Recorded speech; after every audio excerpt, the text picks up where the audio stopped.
বাঁশবাড়িয়া ইউনিয়নের সর্বসাধারণের উদ্দেশ্যে একটি কথা বলবো, যেহেতু সময় সংক্ষিপ্ত ভাবে বলছি, যে আপনারা জানেন আমার নেতা জনাব নুরুল হক নূর তিনি চাইলে বাংলাদেশের যে কোনো জায়গা থেকে তিনি কিন্তু নির্বাচন করতে পারতেন এবং এখনো চাইলে পারেন, কিন্তু তিনি এই পাকা রাস্তা রাইখা আমাদের গ্রাম প্রত্যন্ত অঞ্চলে কাঁচা রাস্তায় কেন আসছে?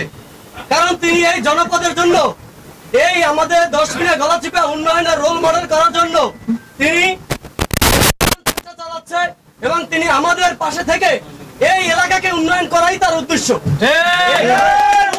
তিনি এই প্রত্যন্ত অঞ্চল নিয়ে তার এই জন্মভূমি নিয়েই সে নির্বাচন করতে ইচ্ছুক। সুতরাং তার এই প্রচেষ্টাকে আমরা সাধুবাদ জানিয়ে তাকে আমরা দল মত নির্বিশেষে, আগে যে দল করছে কেন সেটা দেখার বিষয় নয়, আমরা প্রতিহিংসার রাজনীতি চাই না। আমার নেতা বারবার বলেছে, সুতরাং আমরা একটা সম্প্রীতির রাজনীতি চাই।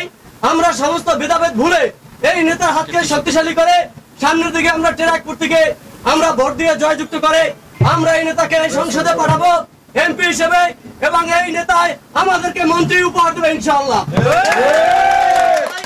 এটা মন্ত্রী হলে আমরা গর্ব করে বলতে পারবো, আমরা এখনো যেরকম বলি তখন আমরা বলবো যে আমরা প্রধানমন্ত্রী এবং জাতীয় নেতা গণবন্ধু জনাব নুরুল হক নূর ভাইয়ের এলাকার সন্তান।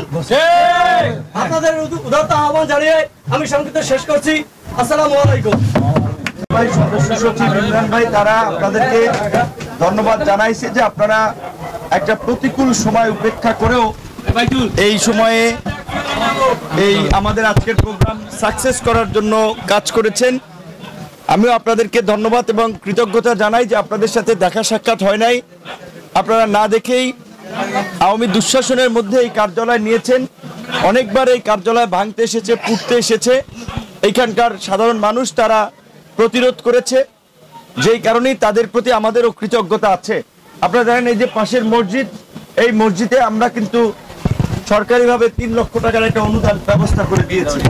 রাজনৈতিক দল হিসেবে আমাদের যে কাজ, মানুষের উন্নয়নের জন্য কাজ করা, এলাকার উন্নয়নের জন্য কাজ করা, মানুষের সুখ দুঃখে যতটুকু পারা যায় সাপোর্ট করা, আমাদের জায়গা থেকে সেই প্রচেষ্টা সবসময় ছিল, ভবিষ্যতেও থাকবে। আমাদের যে পরিচিতি, আমাদের যে অবস্থান আছে, তাতে ইনশাআল্লাহ আমরা যদি আগামীতে এলাকা থেকে জনপ্রতিনিধি হতে পারি, আপনাদের জন্য অনেক ভালো কিছু করতে পারবো। আপনাদের সকলের দোয়া এবং সমর্থন চাই, এই বলে আমি শেষ করছি। আল্লাহ হাফেজ।